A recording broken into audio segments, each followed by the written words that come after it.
Heat Nation, it's a Thursday live edition of Locked On Heat. We are going live immediately after the NBA trade deadline. No activity for the Miami Heat, something we'll talk about a little bit later, but a flurry of moves around the Eastern Conference and how those potential deals could be impacting Miami. We'll talk about the Philadelphia-Brooklyn trade that finally took place after weeks and weeks of speculation and some other minor moves around the East. Again, that may have taken some of the key players that Miami had their eye on off the market. But we'll start off with that big move there. Of course, again, to recap, Miami, no deals before the trade deadline with the exception of a trade to for KZ Igbala to the Oklahoma City Thunder. We talked about that in yesterday's episode, so make sure you go back and check that out. We kind of laid out the trade, what it means for the Heat and their potential options moving forward.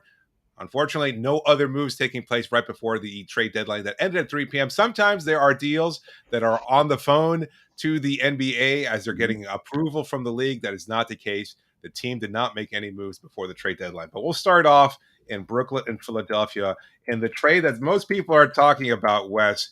The Philadelphia 76ers send Ben Simmons, who has not played all season long, along with Seth Curry, Andre Drummond, and 2 first-round picks to Brooklyn in exchange for James Harden and Paul Millsap. That is a big trade with several names there already, according to reports. Ben Simmons has reached out to Kevin Durant and is eager to get back onto the floor and make an immediate impact. It's hard to know exactly where to start with this because it kind of, on the surface, it almost feels like a deal that doesn't immediately help either team. And you're wondering, I don't know. It's kind of, it feels like a lateral move for some of them. I mean, you look at it on the surface there, and it's kind of just hard to exact. Like for Philadelphia, it's clear that Daryl Morey really wanted James Harden, but it's like you kind of mortgaged half your season. You gave up some key players there in Curry and Drummond, who are at least part of the rotation and able to contribute really specialized areas there in 3-point shooting, rebound, a backup big for Joel Embiid, who's having an MVP season. For Brooklyn, I'd say they get better, but they lose the immediate impact of a James Harden, a tertiary scorer, a guy who can be a dominant player, much more so than Ben Simmons. So, I mean, what's your take on it? Do you feel like this helped either team significantly? Yeah, actually, I thought both teams got better from this. I mean, you lose Seth Curry and Andre Drummond, but like big deal. You weren't getting anything from Ben Simmons all season long. You were never going to, and now you get one of the best scorers in the league in James Harden. And I know that Harden's out of shape, and I know that he wasn't playing hard, but we're not even a year removed from us having a conversation about whether or not he should win the MVP. Like when he's motivated, it's very clear that he's one of the best scorers in the league. My dog is very excited about this deal for both teams, I guess. Is he a Nets fan or a Sixers fan? I got to ask her. I don't know. I didn't realize any of this was happening. But look, I think it's pretty clear that Philadelphia got better. Now, we can have that conversation about did they get fleeced in this deal? Did they give up too much? But honestly, that's not really the conversation I think we want to have. What this kind of comes down to is did the Miami Heat's path to the finals get harder?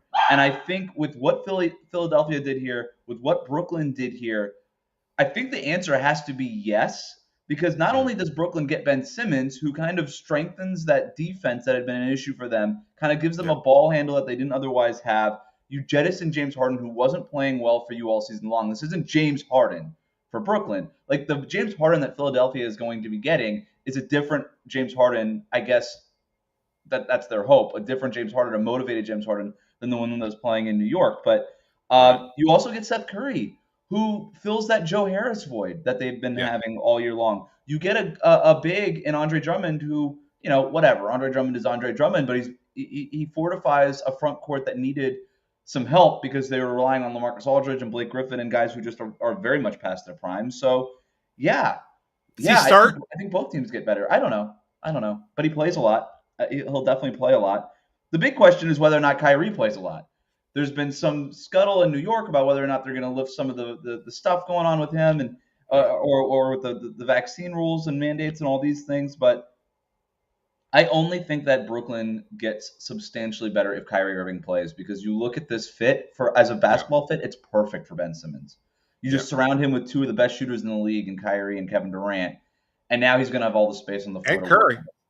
And Curry. And now Seth Curry. So I think it's a great basketball fit for Simmons. I think it's a nice switch for Brooklyn. I think they get deeper. I think they lose some of their top heaviness. I think their ceiling is lower, but I think their floor is higher. And for Yeah. Philly, like I think they're the favorites in the Eastern Conference now. I think I have doubts about the fit with James Harden and Joel Embiid. Joel Embiid and Seth Curry had a really nice chemistry. How quickly can Harden and Embiid form some kind of chemistry? I don't know, but you've got maybe the MVP favorite right now in Joel Embiid, and you've got one of the best scorers in the NBA in James Harden.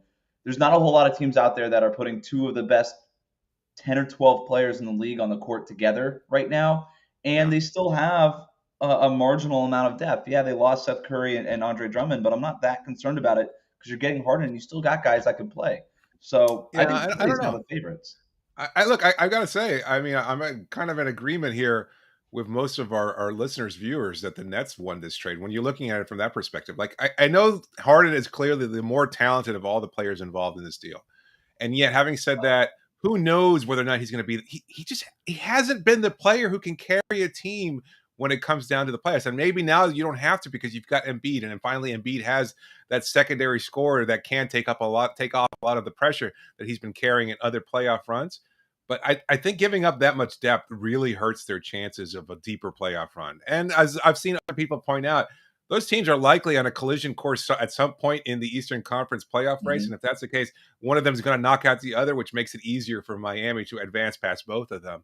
I like what the Brooklyn Nets have done because, like you keep pointing out, the Simmons fit is a good one from a perspective of like he adds more defense. He's an all NBA defensive player. He's an all NBA player, period. He is a great passer. He's going to look to make plays for others. And you've got these great scorers, again, like you mentioned, Curry, Irving, Durant. He doesn't need he doesn't even need to put up the 10 points per game that he's been putting up and been criticized for so widely. And you get a guy like Curry, who's such a great shooter and spreads the floor.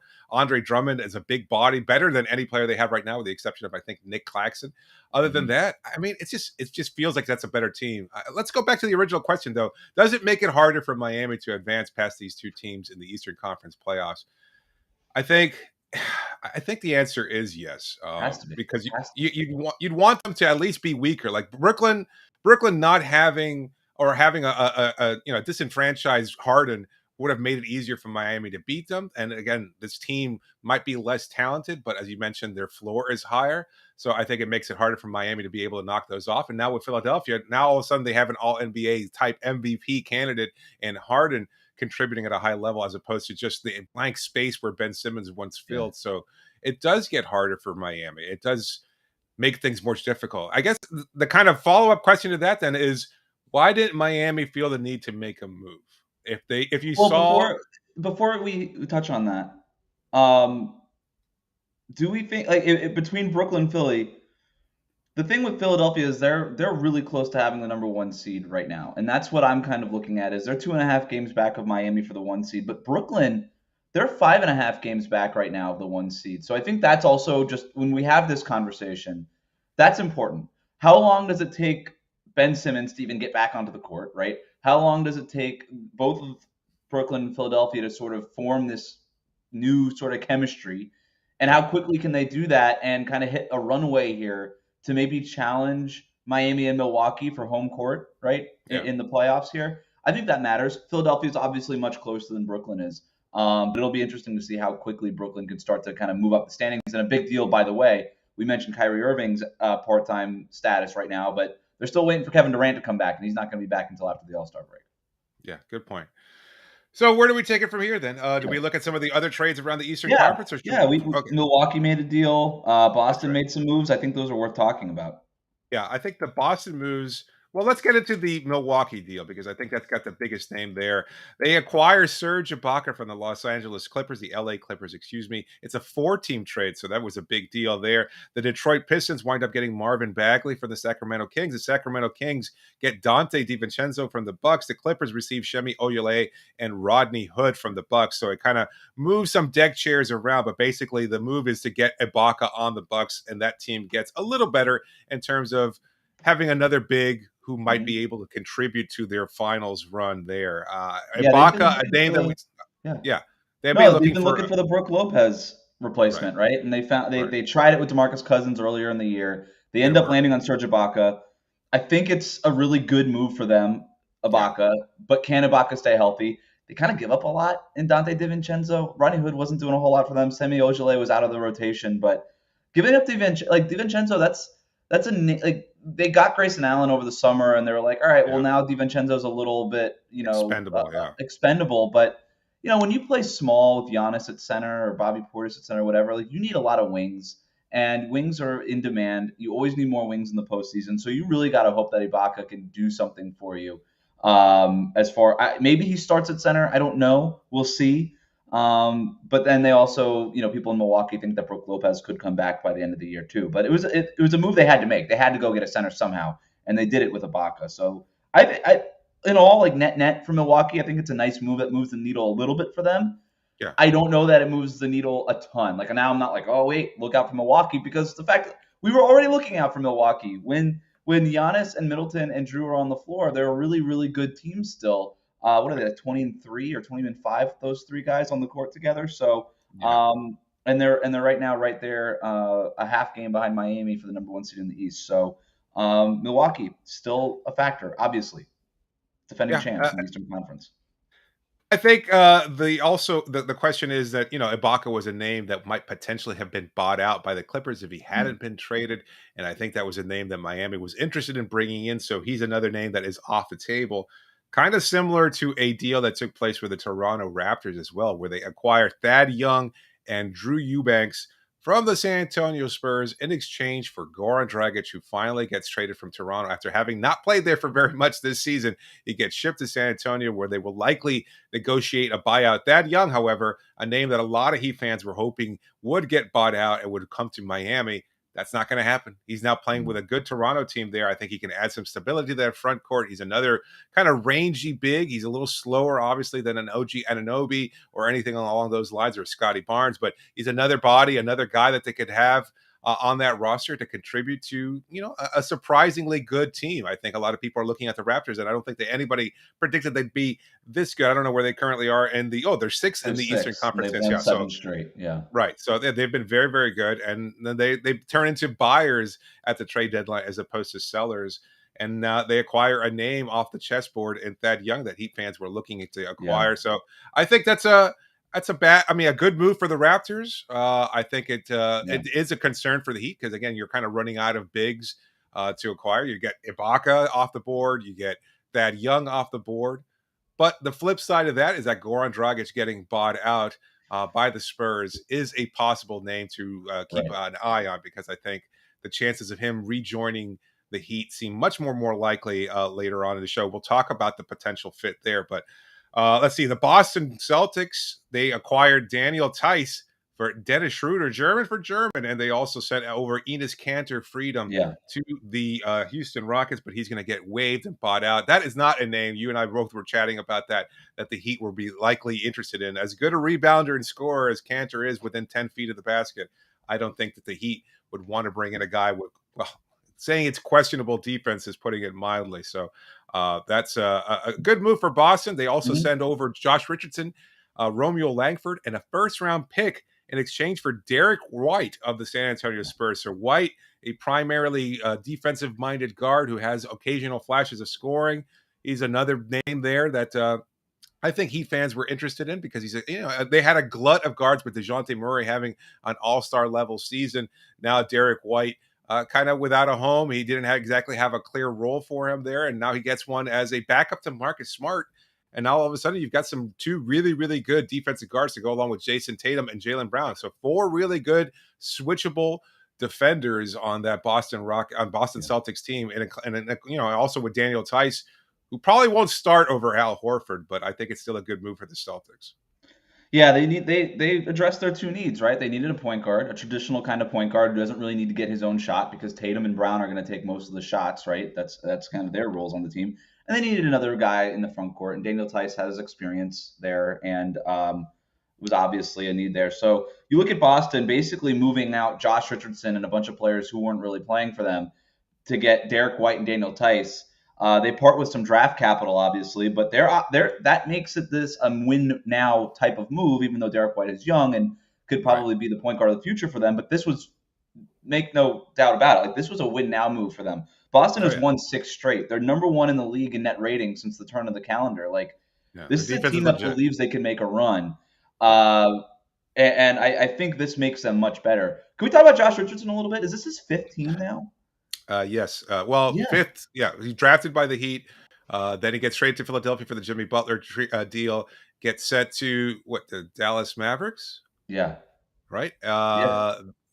Boston And and then to the now Boston it's the Celtics. Yeah, Spurs. Yeah. yeah. So So Justice, uh 4 teams. shout yep. Josh Richardson, 5 teams. Not Shout out great. to Josh Richardson. Hope it works out in San Antonio, but probably gonna get traded again because the Spurs are Well, I I think don't it's the know. last year of his deal, right? I mean, I think Yeah, it's it'll a be a free expiring agent. contract. Yeah. So yeah, I think Boston got better. Also worth noting, Chicago didn't do anything. So Chicago and Miami don't do anything. So now we kind of zoom out in the top 6 of the East, and I think the East is really, really deep now. We've never seen a deal quite like the one that just happened with Brooklyn and Philly. You don't see two title contenders moving their some of their best players, 2 of their best Mid-season. players, in the middle of the year to each other. Like you just don't ever see this. We've never seen anything like this. And in a way that I would argue both teams end up getting better for it.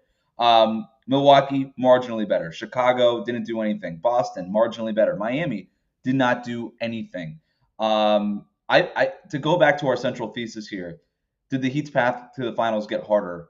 I think it has, and I think there's no doubt about it. And the fact that the Heat did not make a move at the deadline, I think, is disappointing for some Heat fans. But other than moving KZ Okpala to OKC, and in doing that, they adjusted the protections to that first round pick. They were able to move some a first round pick in either 2022 or 2023. You and I talked about this when it happened. We were like both kind of agreeing something's got to give. You don't make a trade like this, expecting not to do anything at the deadline. I wonder if they had plans to do something. I Yeah. wonder if, but it just fell through. What that something was, I don't really know because potential targets like an Eric Gordon or something like that still on the board, right? At the Yeah. deadline. Like those guys weren't moved. I wonder if they were targeting somebody that was moved and they just fell short as far as a package, competing against another package that ultimately a player got traded for. I don't Yeah. know. I don't know. What do you think?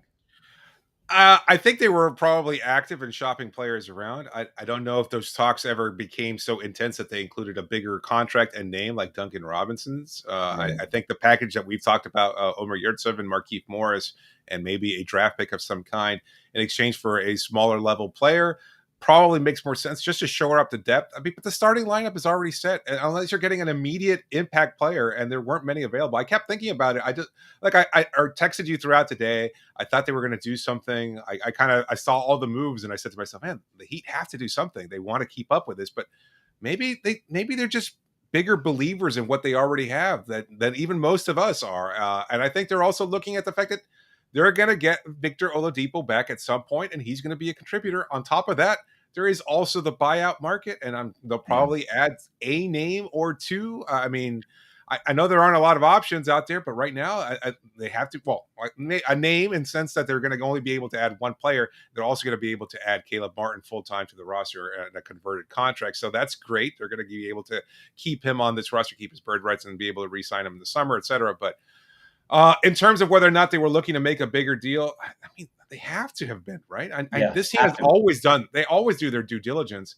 I just can't imagine what Houston was asking for in terms of Eric Gordon. That they want multiple draft picks for a player like that? Because, I mean, that doesn't make much sense. They Well, didn't and get much. that's the kind of intel you think you would have, right? Like I just assumed when you made that trade to Oklahoma, you didn't make that trade just to get rid of KZ Okpala. Like that doesn't make like you made that trade in order to adjust those protections. That's why you did it. Even if you wanted to argue to get the roster spot, like okay, maybe that's true. I don't know, but there's a reason why you unlock those picks in these next couple of years, and I'm not saying that the Heat screwed up. I'm just saying that they probably felt they needed a first round pick as ammo.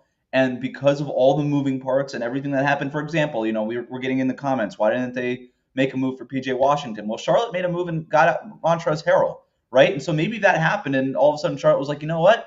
We found our center. We don't want Omer Yurtseven or anything like that. We're good with Montrezl Harrell, and we're not going to just give away PJ Washington for nothing or for a first round pick that maybe we're not valuing because it's not going to be that good because it's Miami's 2022 pick. It's not going to be very good. So maybe that's something that happened, right?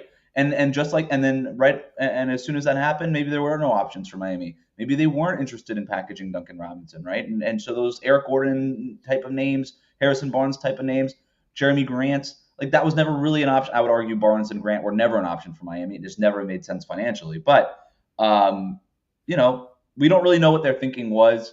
I would imagine they got that first round pick for a reason, either to do something before the deadline, which ultimately didn't happen, or going into the summer. I think that they saw the value of, hey, all we have to do is get rid of KZ Okpala and we can unlock these picks for the summer.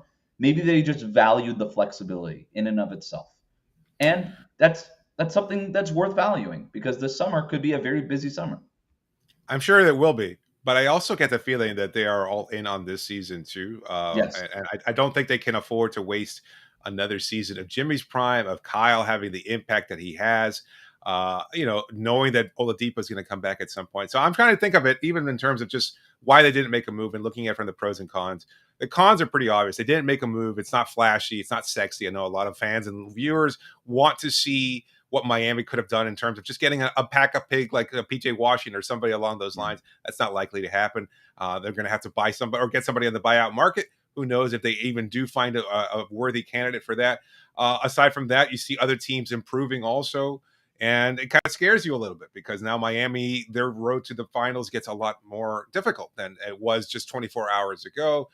And there's no hope, right? There's no potential. This is part of the trade deadline, like free agency, like the buyout market, is everybody invests all this incredible hope and change can happen. And it can happen positively, and it's going to happen, and it's going to make our team significantly better. And yet 25 teams mostly went untouched during the NBA trade deadline. They didn't really do anything of note to really change their projection this season. Like you mentioned, even the Chicago Bulls, a very, very good team, they didn't do anything around the trade deadline either. There was talk about being able to move Patrick Williams potentially for another pick. Williams, who is likely out for most of the season, he's going to be returning at some point, but who knows what kind of player he'll be.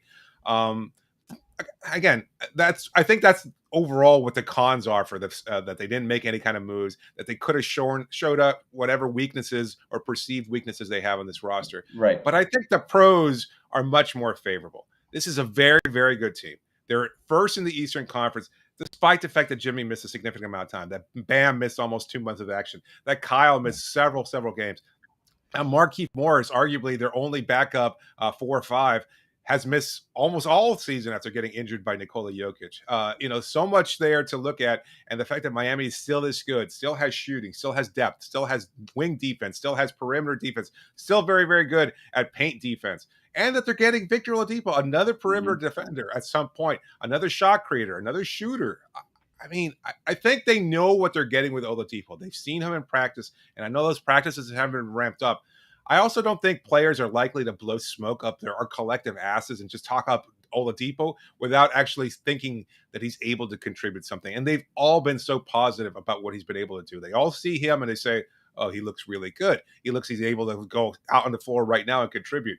Why would they say that? Why would they say that unless they actually believe it? And again, I have to believe that the Heat are holding him out just to continue to work him back, get his conditioning back, and hope that he'll be able to continue to be on the trajectory towards making a significant impact. And having said all that, then you're going to get this incredible player that's a wing defender at a near all-star level. If you can get that kind of player, well, then who cares what Brooklyn and Philadelphia have done? Well, who cares what Toronto has done? I think you're still in very, very good shape moving into the playoffs as you make that kind of internal adjustment, that internal growth, and get another player that way.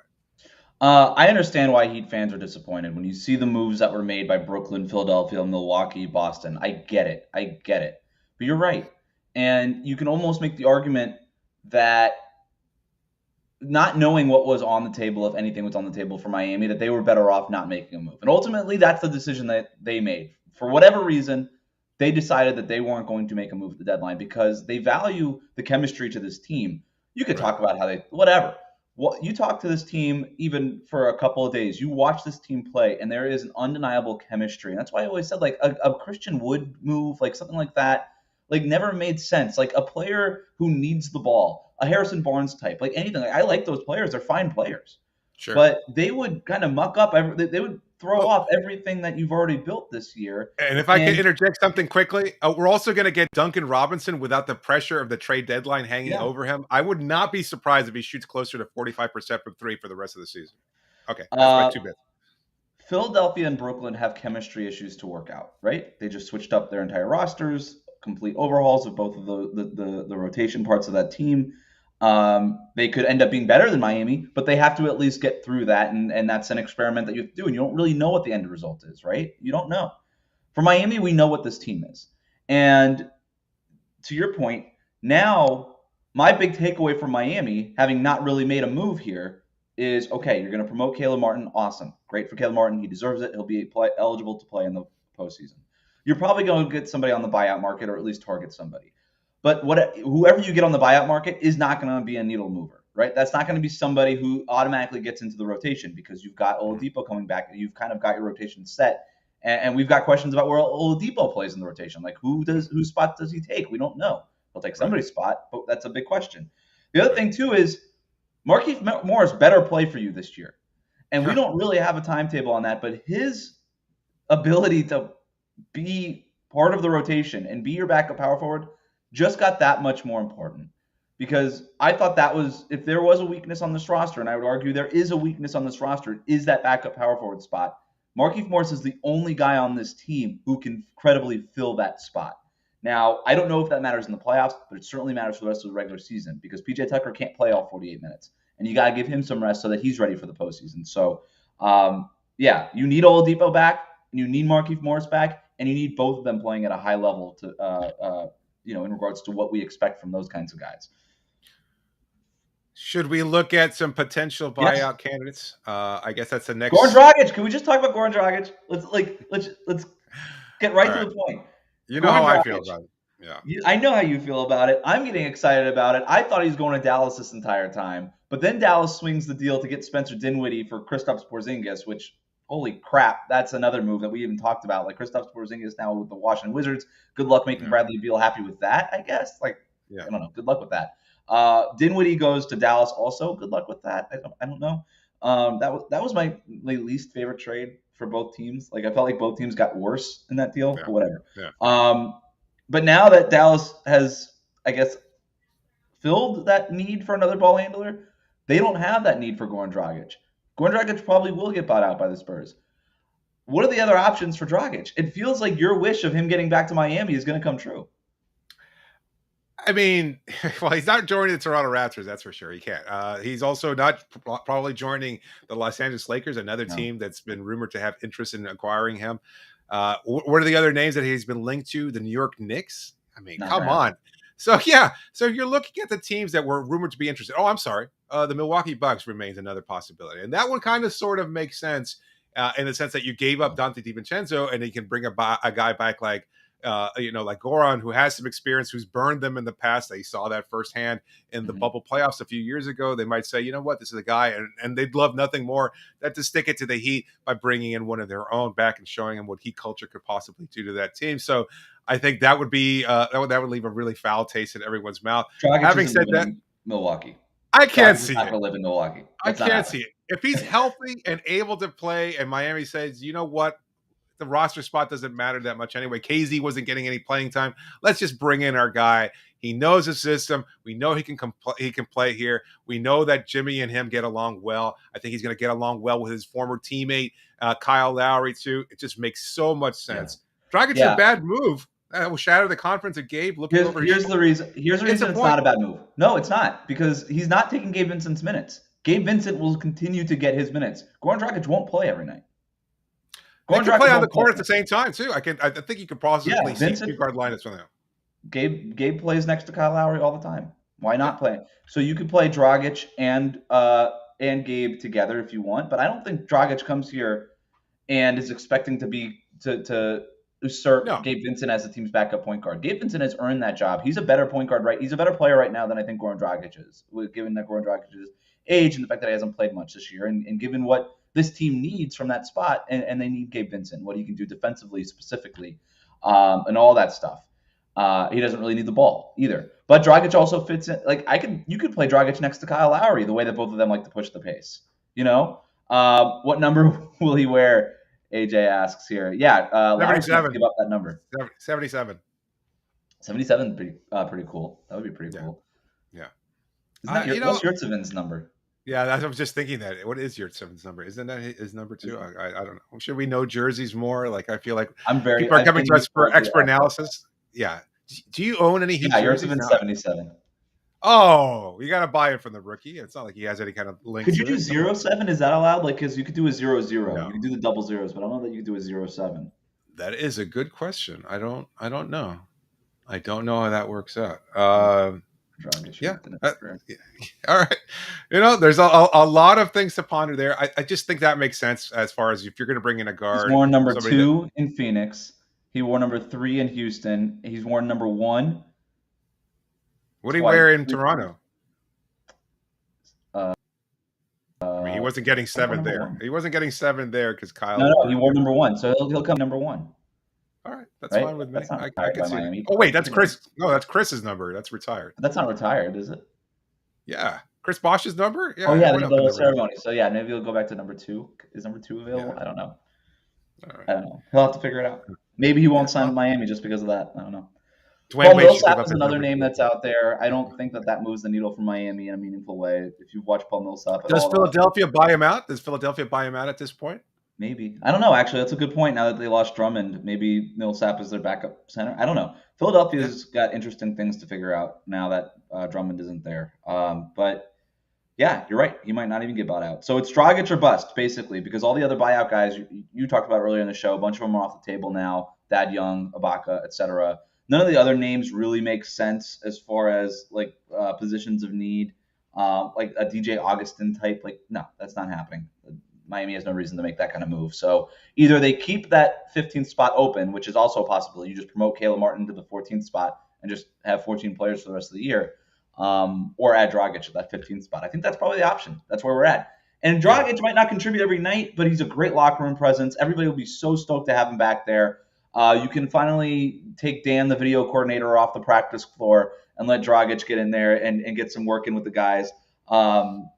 I'm excited for it. I think hopefully Heat fans are here with us too. Like, I understand, again, the initial disappointment of not making move the deadline when you see all the things and the excitement that's happening across the league. But this was a team that's already number 1 in the Eastern Conference. They have great chemistry. You don't make a move just to make a move. We know what the plan is, and now we can just go forward knowing what it is. Yeah. Are you worried? Are you worried at all now?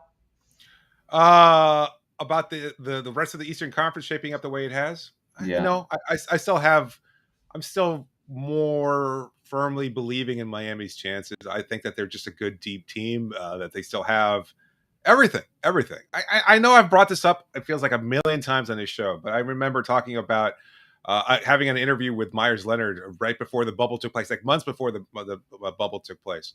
And I hate bringing up Leonard's name because I know it's a sore spot for many, as well as should be. But he mentioned something about that team in 2019-20, and he just said, what upset him the most about the end of the season, and I talked to him like in early April, is that he knew that team had everything, and he wasn't just being hyperbolic. They had coaching, they had defense, they had chemistry, they had offense, they had it all. And this was after they had acquired Andre Iguodala and Jay Crowder, and things were starting to shape up for him, etc. And he wound up proving to be true. And I had seen the chemistry firsthand in that locker room, being able to go in there, which just feels like an eternity ago, and being able to see the guys interact with one another. It was great. And you see that, I think, to an extent this year, maybe even more so. I mean, defensively, we've seen what they're capable of. This could be the very best defensive team in the league. Offensively, they have moments of absolute brilliance when their shots are falling. And in terms of coaching, we know that they're well coached. We know they have depth. We know they have great scoring punch on occasion. You look at this team, and I can't see a weak spot aside from, maybe a small one in terms of a backup big. And even that gets mitigated by the things that they do well. Hey, you know why rebounding isn't important? If you make all your damn shots. The same way it was when the big three had one of the worst rebounding teams. Yeah, they had one of the worst rebounding teams. You didn't care about rebounding. Why? Because you had Dwayne Wade, Chris Bosh, and LeBron James dunking. Rebounding is a loser stat. I always say it. Rebounding is a loser stat. I won't go quite that far, but it is mitigated. It is minimized in terms of its overall importance if you're just making your shots, and that's something that the Heat do very well. So, to me, I just look at this team, and I'm less worried about what the Eastern Conference is doing. Who, who I was the kind of built myself ESPN? up to something. No. Who was the ESPN reporter who said something? Was it Ramona Shelburne who said an executive from the Eastern Conference team told me that I Yeah, really hope this Philadelphia Brooklyn trade doesn't go through because they'll be much yeah. better than us. Zero chance that came from Miami. First of all, because Miami Well, executives don't talk to Bernie the media Lee, because Bernie Lee, Jimmy Butler's agent, retweeted it and said, "No, you didn't." So I don't know what to infer from that. I don't know if he's questioning Shelbourne's Momo's links there. I don't know if I didn't see he's that questioning retweet. her sources. Yeah, yeah. Bernie Lee, I don't know. Jimmy's agent. Sounds like it might have been the Bulls. That might have been the Bulls. Anyway, I don't know. It's interesting. All right, let's look at other potential names there. I mean, I don't know that there are a lot. Oh no, I'm sorry. There was a question that we got in from one of our viewers about PJ Washington. Should they have gone for him? Mm. Probably. I think he would have made more of an impact now, but I think we brought up the fact that he wasn't like a huge upgrade over the potential of Yurtseven and whatever you might get from Markieff Morris if he winds up playing this season. And you also wind up sacrificing some likely draft capital in that sense too. And there's also a financial risk that you're taking by bringing on a guy like Washington. So while you don't know exactly what kind of an improvement or upgrade he'll make once he gets added to this roster, there are risks involved. And that's not to say that they didn't contact anybody there. I'm sure that Right. Mitch We don't know if Kupchak they and Pat didn't Riley. go after him. Yeah, Right. right, right. Like I said before, you got Charlotte making their move for their center. The only reason everybody like that wonders about PJ Washington, keep in mind, if you're Charlotte, why do you move PJ Washington, a guy who you just took in the lottery 3 years ago, who isn't a bad player? Like by no means is he's a solid, he's a rotation guy for them. He's an important player for them. You wouldn't. The only reason you move him is to try to get your center. Well, you acquired your center in Montrezl Harrell. Again, good luck with that. But that's the guy that you went after, and you didn't have to part with PJ Washington in order to get him. You really didn't have to part with very much to get Montrezl Harrell. So you get your answer there. Good for you. And then you're probably rebuffing any trade calls, right? Because now you're like, what do we need Omer Yurtseven for? We just got Montrezl Harrell. So that's again, I think maybe one of the reasons why Miami needed that first round pick, felt they needed that first round pick, was hey, maybe we could put this in a trade with Charlotte to get PJ Washington. Find our long-term answer at power forward, because as good as PJ Tucker is right now, he's 36 years old and he's not your long-term answer at the position. We know what kind of forward works next to Bam Adebayo. It's the Jay Crowder type. It's the PJ Tucker type. It's the PJ Washington type, theoretically. I think they did go after him, probably something like we just don't know how serious any of those conversations ever were, or how hard Miami pushed for it. And maybe it came down to, you know what? Everybody thinks we don't value draft picks, but we're not going to part with a pick for a backup power forward. We're just not going to do it. And maybe that's what it was. I don't know. You know, you're looking, or I mean, at least I spent part of the day looking at the standings there and wondering, you know, who are the available like trade partners here? Like, which is a team that isn't invested in trying to make some improvements? You figure the Knicks would have been more active. They didn't do anything either, and that was a team that is clearly in need of a blow up. I mean, I mean, well reported that Julius Randle is not happy in New York City and wants to be moved, and yet, well, there he is still as a member of this Knicks team. I'm surprised that they had didn't a bunch of players that nobody like. How many teams are going to trade for Evan Fournier and be like, oh yeah, this guy can't play defense and he only shoots well once a week? Like, how many Julius Randle, like you said, disappointing. Like, who's going to take on that salary? And the fact that he wants to be a number one option, like all these other guys, I don't know. Lakers didn't make any moves. Everybody wondered if they would. They didn't make any moves. Phoenix got better. I guess it's worth talking about the Western Conference, because these are teams Miami could potentially meet in the finals, right? Like of the teams in the Western Conference, the Lakers didn't do anything. The Warriors stood pat. They didn't make any moves. They're comfortable with their team. Phoenix went out and got another backup point guard with Aaron Holiday. One of the Holidays. Aaron Holiday from Washington. Yeah, they got him. And then they went out and got Torrey Craig, who was an important player for them in the postseason. That's a player. That's a player I thought was interesting for Miami. I thought it would have been a good fit. But he was part of their team last year where they made a run to the finals. And so Phoenix got better, right? Yeah. Phoenix basically has what they had last year again, plus JaVale McGee, which was their main weakness, was backup center last year in the finals. So and Bismack Biyombo. Don't dismiss Bismack Biyombo, buddy. I will not. You're right. Absolutely not. So they got better. A lot of teams got better. I'm a little surprised that maybe the Clippers didn't try to move Batum, but he seems like a player that might be ready for a buyout too. I mean, I could see that happening, right? He's on Batum. I mean, unless they're They still think unless they're they're going to the playoffs. Why would they buy him out? that well, that's the thing then. I mean, if they well, they did make moves to improve before the trade deadline, so maybe that is the Yeah. case. But they also move out Ibaka. That's the whole thing. That kind of conflicting information. Why do you trade away Serge Ibaka and acquire what Rodney Hood in exchange for Ibaka, And Semi basically? Ojeleye, probably just because you want more wing depth with Paul George and Kawhi being out. They don't really have a lot of wing depth right now. They're playing a whole lot of BJ Boston right now. No, I think they still haven't ruled out Kawhi and Paul George, and there's conflicting reports about whether or not any of those guys will play. But they still think they can go to the playoffs, and Nick Batum is really important for them. Like he's the guy that unlocks their small ball lineups. What about Yeah, Derek Favors as a name that get bought out at some I point? don't What's know his if they contract history? can. Don't the Thunder have to hit some sort of salary floor? Like, are they even allowed to buy out Derek Favors? Like, that's an honest question. I don't know Yeah, that they that's a can. good. I don't know that they Well, can. if they pay his full salary, wouldn't that count towards their cap floor? I Oh, mean, that's a great question. No, I don't know how that works. I don't know if he has to be on the contract at the end of this or under contract at the end of the season.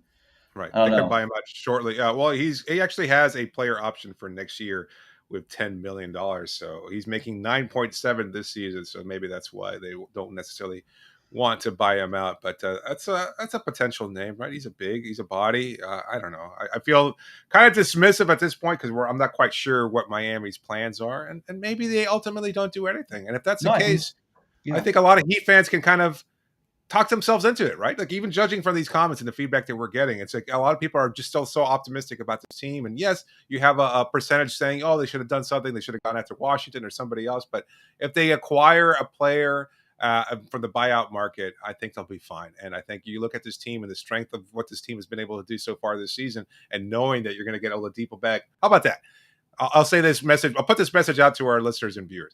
If Victor Oladipo comes back and he's able to contribute at a high level, the trade deadline doesn't matter. Like the trade deadline is a gamble. You don't know what it's going to do. You have to give up something in order to acquire mhm, something. You're also risking chemistry. You don't want to hurt or damage that. You get a player back like Oladipo, and if he's able to make a contribution and even a positive one, a positive impact, then everything is fine in the world, and you don't have to worry about the fact that Miami didn't make a trade deadline acquisition on yeah. February 10th. But anyway, No, that's I pretty think much all. the main thing here is that Miami cleared the roster spot that they needed. They're going Yeah, to promote Caleb Martin. They have 2 weeks to do it for whatever that's worth. They'll probably wait the full 2 weeks. I don't know why they wouldn't wait the full 2 weeks. Then you could prorate that minimum even more. That's a league rule that you have 2 weeks to basically. They have 13 guys now. You have 2 weeks to fill that 14th spot. It's a minimum, but you have 2 weeks to fill it. So they'll probably wait those 2 weeks in terms of what's next. They'll probably talk to Goran Dragic, I would imagine, and figure out, okay, when do we have to sign you? Do you want to be back here? If you do, when do we have to sign you in order to make sure that your salary fits under the luxury tax, prorated minimums again, et cetera? That's more of a math problem than anything else. They'll figure that one out. It's pretty easy. And then the big acquisitions for you are Victor Oladipo and Markieff Morris, who again barely played for you all year. You can kind of view that as an acquisition as well. So, and then obviously promoting Caleb Martin makes him available for the playoffs, which is going. That was the most important thing that Miami, in terms of roster moves, actual moves that they could do during the regular season, was getting Caleb Martin on the 15-man roster. They didn't have to trade Casey to do it, but it yeah, helped them to do it. And so they really did accomplish what they had to accomplish. They just didn't do anything extra. And obviously, anything extra wasn't going to be worth it to them. So credit yeah. to them. Whatever it is they did, they feel comfortable. And to your point earlier, there is optimism, a lot of optimism around Victor Oladipo. And if he can come back and be like a super 6 man type guy for you, and Yeah. him and Tyler Hero off the bench together, and you can get Markieff Morris back, now you're really talking about the deepest team in the Eastern Conference, right? Yeah. The deepest team in the Eastern Conference, the team with maybe behind Milwaukee, and I say maybe, like hard italics, maybe behind only behind Milwaukee in chemistry. But you could even argue that already Miami might have more chemistry than that Milwaukee team, only because Milwaukee has been so injured and stuff. But I'll Sure. go back to what I said. I can't remember what game it was, but this this team just has this. Oh, we know we are going to win this game swagger, and you have not jeopardized that at this deadline. You've done nothing to jeopardize that. This team still has a ton of swag. If anything, now they could be like, hey, all you losers had to make moves at the deadline. We didn't because we know we're still better than all of you. Like, that's the swagger this team has. Does swagger turn into a title? I don't know. But they have it. And I think when you're looking like for where the Heat have the advantage now in what is a very top-heavy Eastern Conference that is wide open with real, legit championship contenders. And I still think the ultimate NBA champion this year comes out of the Eastern Conference. It's loaded, but that's their bold. edge. That's Is bold. it though? No, I mean, basically, you're talking about who can knock off the Phoenix Suns. Can Milwaukee Warriors. do it again? Oh, yeah, the Warriors. I guess. I mean, I don't like discounting them. I just feel like there are questions with their health there, whether or not they'll be able I'm with to. you. I like Phoenix to go to the finals, but yeah, it's one of those two teams. Like, it's one of those two teams in the West, right? Like, we're not really talking about anybody else in the West, and in the East, we're talking about Brooklyn, Milwaukee, Philadelphia, Miami, obviously, and I'm not a believer in Chicago. You and I have talked about that. You're not a believer in Chicago. No. I'm not ready to put Boston up there, but it's worth at least considering them. Can we do the odds really quick? I pulled the odds from Bet Online. All right. Miami has the fourth best odds in the Eastern Conference to make the finals. It's Brooklyn at plus 500. Yeah, Brooklyn at plus 500. Philly. Does that reflect the trade deadline moves? This is right. Yeah, I just checked them. Yep. This is adjusted after the trade deadline. Yeah. Brooklyn plus 500. Philly plus 650, Milwaukee plus 700, Miami plus 1200, and then Chicago and Boston way down there with. I mean, if you love Boston, they're at plus 4,000 now, so now's the time to put money on them. But it's Brooklyn, Philly, Milwaukee, Miami in that order. Yeah, that's a little surprising. You'd think I can't see what the questions would be from a sports book perspective on regarding Miami, like their health, maybe that they. I don't know. It's just that Brooklyn and Philadelphia left them. Milwaukee's never really moved. Philly is the big mover the last couple weeks, and then certainly after the trade deadline, getting James Harden, that's really the big mover there. But Miami, last I checked, like they have been increasing in odds. Like I think at the beginning of the year they were like plus 2,400 or something like that. So I don't know what it is. But it's also like, I don't know, how many people across the country are going to bet on Miami? They're just not one of those betting favorite teams. They don't have like the star power that Brooklyn and Philadelphia has. So maybe that's all it is. And that's fine, right? I mean, that's how this team likes it. Exactly. Sleep on them and make sure that you don't think about them. And then when they come, they'll be able to do what they do best and knock you off your perch. So I think that's just, I don't know. I like this team. I was thinking Dennis Schroder or Goran Dragic. If Schroder is bought out by the Rockets, who would you prefer? Oh my God, I forgot Schroder ended up on the Rockets. I don't want anything to do with Schroder. No, it's like Schroeder is a fine player, but it's like, all right, how many times is a team gonna like? He's kind of like the Evan Fournier of point guards. It's like, oh yeah, you like the idea of Dennis Schroeder, and then you have him, and you're like, I don't like this guy's not very good. It's been like 4 teams for him in like the last 2 weeks. It feels like. It does, yeah. And the other thing with Schroeder, even if he is better than Goran Dragic, for example, Dragic isn't going to muck up the chemistry stuff that we were just talking about. Schroeder's going to come in. He's like, I need the ball. What's my rotation spot? What is this? And Dragic isn't going to do that, right? Dragic could just ride the bench for the rest of the regular season and probably be fine with it as long as he's living in Miami still. So, that's, again, those are the kind of players you don't add because chemistry is maybe one of your biggest strengths right now. And you just don't want to do anything that jeopardizes that. Yeah, I'm trying to think of other potential names, and I'm thinking in years past, there's always a name or two that kind of just pops up out of nowhere, and you go, "Oh wow, I hadn't considered that he'd be available." And then when they are, it's usually an older veteran, somebody who still wants to compete for a title. It feels like it's different this season, though. Like there aren't a lot of those veterans that still want to compete for a ring on floundering teams. Whatever teams they're currently on, those teams generally have an idea that they'll be able to make a run for the playoffs and things of that sort. You look at the Lakers, I mean, they've got like a bunch of those type of players. It just doesn't feel like there's going to be a surprising name here. I'm trying to think anybody like on the Blazers roster. Do you have somebody in mind? Well, the Blazers, didn't they trade for Eric Bledsoe? But like they might buy him out again. That seems like that's destined for the Lakers and the Clutch Sports crew over there. But Baby Rage saying Markieff Morris didn't get traded. I think that means he might be ready to play then. That's a pretty good point. Like if the Heat felt that obviously the Heat did not feel a certain level of urgency to address that position, which is a position of need without Markieff Morris. So maybe they do believe that Markieff Morris is on his way back and can contribute something. Yeah, I don't know that we actually ever really talked about that topic as much as we potentially should have. Like the fact that Miami is once again choosing not to play Morris, according to Morris, or at least reports that we've seen from the Miami Herald and others, that he believes he can be a contributor right away, and that the team is kind of just like, well, we're not quite there yet. I don't know. You don't want that to kind of draw on for too long here. So I'm curious there. What about what's Yusuf Nurkic's contract like in Portland? Does he have another year left on his deal? Yeah. No, Yeah. no, he's a free agent. He's a free agent. Could he get bought out, or do they want to keep him on that roster? Because I think they're kind of done with the Nurkic experiment there. I thought he was a name that was likely to get traded, but I mean, I don't know if Dame sees him as an integral building block on that roster. I wonder if they would consider buying him out. He's not the player he once was, but he is certainly a name, and he's I certainly a haven't big heard body. anything about them buying him out. I mean, I don't think you just buy out players just to buy out players. We haven't really heard anything, unless Nurkic is just like, hey, I'm going to make your life miserable, get me out of here. But we haven't heard anything about that. Andrew asked, what about DJ Augustine again? Like, nah.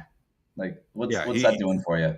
He's a worse option than Goran Dragic at this point, I would think. Yeah, and even if Goran says, you know what, I'm going to the Lakers, like whatever. Like, let's say Goran like surprises us all. I think that the Heat would still rather just leave the spot open. Yeah. At this I mean, point, look, I see the point here about Barnes being better from three in defense. Yeah. I mean, Harrison Barnes would certainly have been a great option. A high contract, another year left on that deal after this one. I just don't see that it was ever likely to take place. So you'd have to go through some major cap maneuverings, and not that Miami doesn't have the experts in order to pull that off, but it didn't seem like a feasible trade. That seems more like an off-season trade waiting to happen, where you can bring him back, you can incorporate him, and you can kind of see what you have there and kind of determine exactly whether or not another move is necessary at some point. But right now, I just keep getting the feeling. Barnes thing too is like another guy who needs the ball. Like, watch Harrison Barnes. He needs the ball. He likes to get it into that mid-post area, kind of make those. Yeah, he'll shoot from the corners and stuff. Like, Duncan Robinson doesn't need the ball. Like, as soon as Duncan Robinson gets the ball, he gets rid of the ball. He either passes it or shoots it. That's it. Right. Like, Harrison Barnes needs the ball, and that doesn't work on a team with Bam and Jimmy and Kyle, and then, obviously when Tyler Hero gets into the game. So I never thought Harrison Barnes made any sense for Miami at all. Like, I think that's an awful fit, and whatever investment you had to make in it, you just wouldn't get the return on that investment because he wouldn't have the ball in his hands as much as he needs to have it. Yeah, I don't think John Wall is happening. I know that we got a question about that. Yeah. I don't know if he's going to get bought out. I also don't think that there's necessarily any interest from the Miami side either. John Wall or Goran Dragic, if both are available. I still think they'd want to keep their guys. Like, that's just the way Miami operates. When everybody else zigs, they zag, and they don't care. The way they do things, the way they build things, and the fact that they see him as part of their family and talked about him that way when they first made that trade. I think that would be their primary option to bring him back. What if John Wall ends up on the Lakers? What if John Wall gets bought out, the Lakers pick him up, and then they start him over Russell Westbrook? That would be incredible. After all this conversation about, do we want to trade Russ for John Wall and our 2027 pick straight up, and then they just sign Wall? I think he'd be better. I don't know, but it would be an hilarious way for Frank Vogel to just continue to give the middle finger to Russell Westbrook, because obviously those guys don't get along. I don't know. Yeah, I'm so glad. It'd just be hilarious. I am very glad Miami did not ever make that trade. I'm sure they probably could have found a way to unload Westbrook's contract. The Westbrook trade. Yeah. It was this close, right? This close to happening. It was very close. Summer League 2019, right? Yeah. It would have been the same year that they got Jimmy Butler. Right. Yeah, it was close. It was the draft compensation that they wouldn't part with. Talk about dodging bullets. Yeah. Anything else? Because at this point in time, we've gone on for over almost an hour. Yeah. Thanks to everybody who's tuned in and submitted comments and questions. Thank you so much for everybody that really quick stuck with us. Yeah, go for it. You want to rank the top 6 teams in the Eastern Conference really quick? The top 6 teams in the Eastern Conference. Or am I putting you on the spot? No, I'll do it. I'll take that risk. To me, I think Miami's number 1. Okay. I think Milwaukee is number 2. Okay. I put Brooklyn number 3. Mm-hmm. I put Philadelphia number 4. And then I'm going to go. Yeah, I'm going to go Boston. Boston 5. Boston and Chicago, I think, feels right.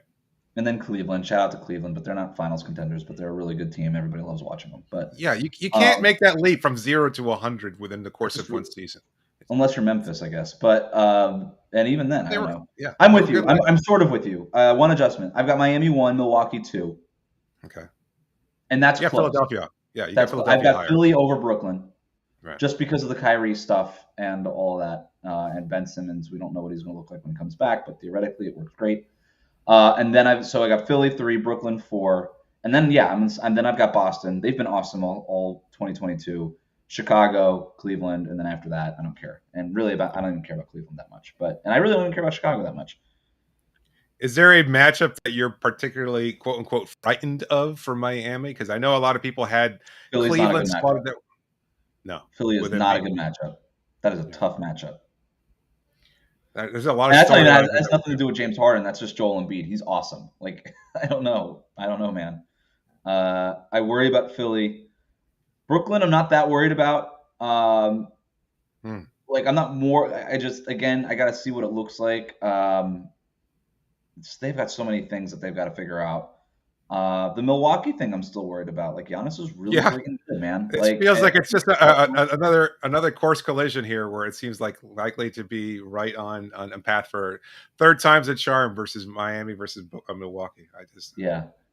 Love is not getting bought out, Joseph. Thank you for asking that. But they're buyers, if anything, or they didn't. They made a move. Well, if I win 6th man of the year. Yeah, that was a joke. Yeah. All right. Yeah, I think that's it. I think we pretty much covered the trade deadline.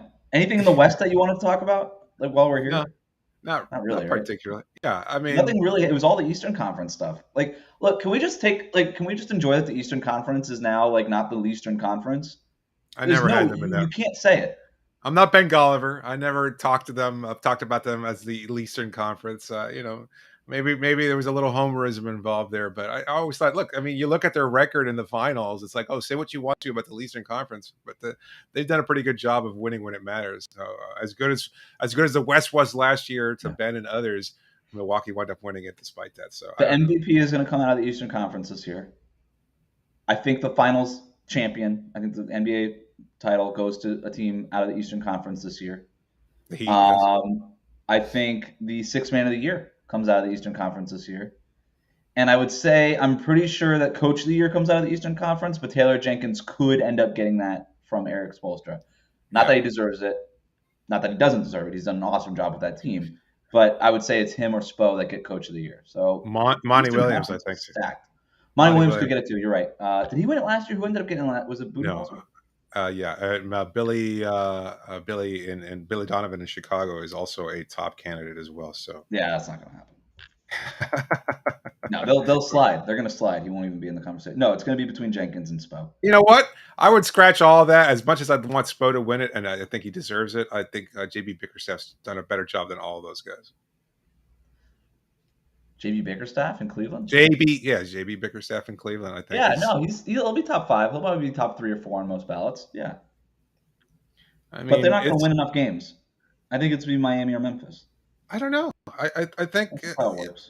Yeah, I mean, they're 4th in the Eastern Conference. They certainly, and they've lost arguably, one of their top players in Colin Sexton at the start of the season too. So I hope Spo gets it. He needs one. I know you don't care about stuff. It doesn't matter. No, well, he's already top 15 all time. Like, all-star selection, all-star coach of the year. None of it seemed to matter. Apparently, that actually could guilt a lot of people into just giving it. Like, he's top 15 of all time, and we haven't given him a coach of the year yet. He should have one. Like, because he's always had LeBron, Wes. He's always had LeBron.